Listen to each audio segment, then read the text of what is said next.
Assalamu alaikum warahmatullahi ta'ala wabarakatuh. Yan uwa a guje ina so ai fartajen wannan bidiyon, ai min like din wannan bidiyon. Akwai matuƙar muhimmanci cikin wannan bidiyon. Yau muna le 9 12 mois 2025.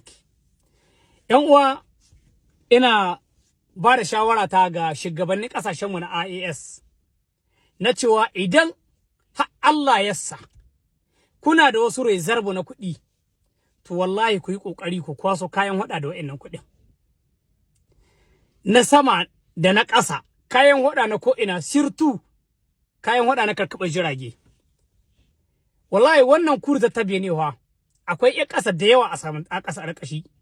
Akwai wata ƙarƙashin ƙasa wadda dole sai mu yi taka tsantsan tsakanin gare ta. Sannan muna kira ga cewa ku yi reinforcing iyakoki, ba iyakoki dai ba haka capital kinmu. Akwai ƴan ƙasa cikin wannan kurta ta bene. Saboda duk inda kuka dan mana abin ya wuce can, akwai mayyan kasashe bancin Faransa da adda baki far ba ita ba, akwai mayyan kasashe karkashin wannan kuritar. Kenan sai mun yi taka tsantsan. Abin da muke kira ga ƴan uwanmu ƴan Najeriya, na farko za na gaya muku cewa magana da Tinubu suka hito suka yi ta cewa jirgin su zai na Portugal. Wannan magana kuma Portugal ta karyata wannan, kamar yadda za ku gani ga takarda wannan ta sama. Portugal ta ce sun yi convocation ambassador Nigeria a Portugal. Suka ce su yaushe ne suka yi wannan magana ta cewa jirgin Nigeria na yaƙi zai na Portugal. Bayan haka nan sannan ina so in ga mu ƴan arewacin Nigeria, ku yi duddubara za ku yi, dan mu mun san kasashen mu na IS wallahi ba za su taɓa takarar ku ba. Ba za su taɓa takarar ku ba. Kuma mun yi imani da cewa wallahi shugabanninmu suna ake ganin sojoji ne. Amma wallahi sun yi shugabannin ku son zama lahiya.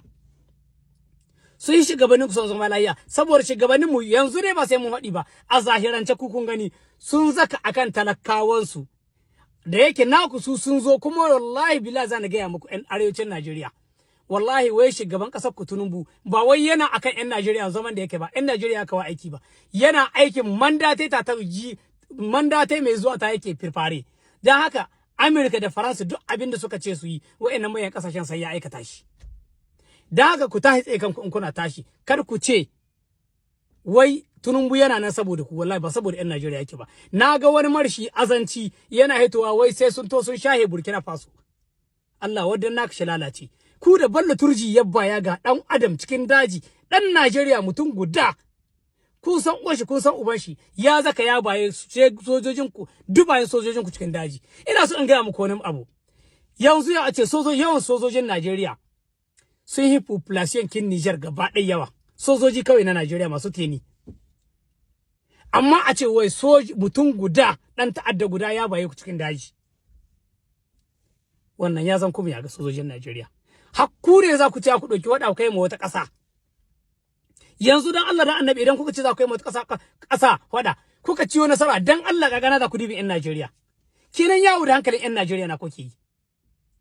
Ta'addanci Najeriya ɗaya ga dan ta'adda da sojan Najeriya suna ba hannu suna gaisuwa a cikin daji.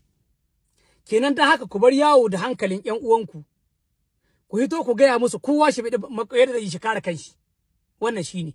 Amma kar ku yi zaman cewa wai Tinubu yana akan ku, wallahi ba akan ku yake ba. Saboda kuma abin da nake so in faɗa muku, kada ku yi addu'a faɗa ta hada ƙasar Najeriya da ƙasashen IAS. Ba wai ina alfahari bane, kamar yadda kuka gani akwai bazi na Amerika da na Faransa a cikin ƙasar Najeriya.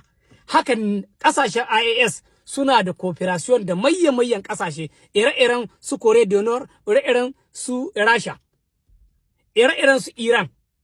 Haka muke cooperation da su na tsaro. Dan haka kar ku yi tsammani cewa idan wadda ta faru za ta zo a sauƙaƙe. A'a. Kuma mu ne talakawa za mu halaka.